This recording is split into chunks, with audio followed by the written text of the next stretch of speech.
that I will faithfully discharge the duties of the office of mayor of the City of Chicago of the City of Chicago according to the best of my ability. according to the best of my ability. So help me God. So help me God. Congratulations, Mayor Byrne. Jane Byrne was sworn in as mayor of Chicago 4 years ago, promising an end to closed-door politics and the elimination of the evil cabal that she said had Chicago in its clutches. Her first decision was to have an open house right after the inauguration. The open house at City Hall must not be allowed to end tonight. The doors must be kept open. I hope to keep them open. The honeymoon did not last long. Within 1 year, the CTA bus drivers, motormen, and conductors went out on strike. The public school teachers went out on strike, and Chicago's firemen went out on strike. The strikes did not last all that long, but the scars took a long time to heal, if indeed they ever healed. Jane Byrne was forced to call on the evil cabal she had castigated to help her run the city. Her promise to hire the best and the brightest turned into a revolving door of budget directors and police superintendents. No one disputed the fact that the mayor owed her election to the black voters, but she seemed to turn her back on them by replacing 2 black school board members with 2 whites. Give us an intelligent, efficient, non-racist person. And when she put 2 whites on the CHA board, the protest escalated. Jane Byrne tried to recoup by moving into Cabrini Green. Crime went down there, the garbage was picked up, her popularity came back, but only for a while. The rumbles in the black community resumed last year. First, there was a black boycott of her prize, Chicago Fest. The kind of colonial racism that is intolerable, and we have a moral obligation to resist. That boycott encouraged Harold Washington to consider running for mayor in 1983. And he encouraged tens of thousands of blacks to register to vote for the first time. The battle was joined. First, Richie Daley entered the contest, and then Harold Washington. At the same time, Jane Byrne's image was being reworked, even though she refused to acknowledge it.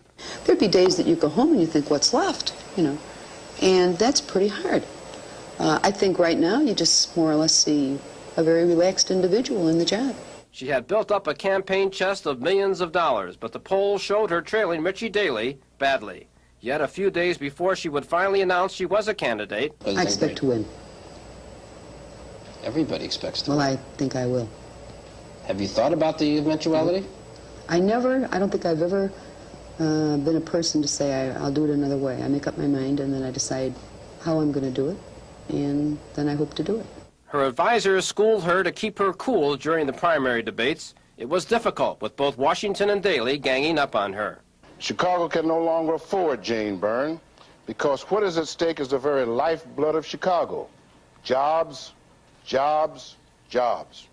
People are paying more taxes for less city services. $500 million more this year than 4 years ago. On the Sunday before the election, the mayor went back to the South Side and asked the black community for its help.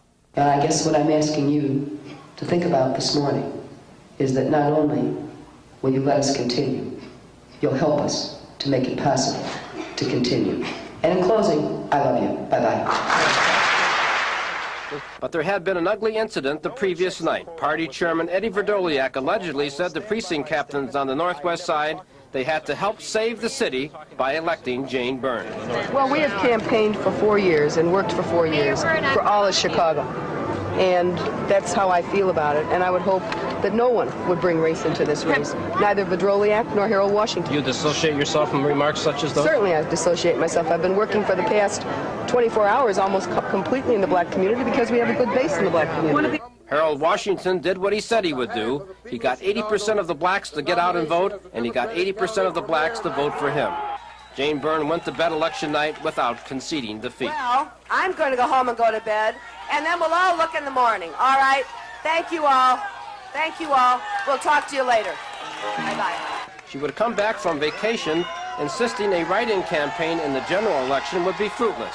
But she changed her mind once again and tried it at almost the last moment. Now, I've been advised that this undertaking, this write-in campaign, is a great political risk.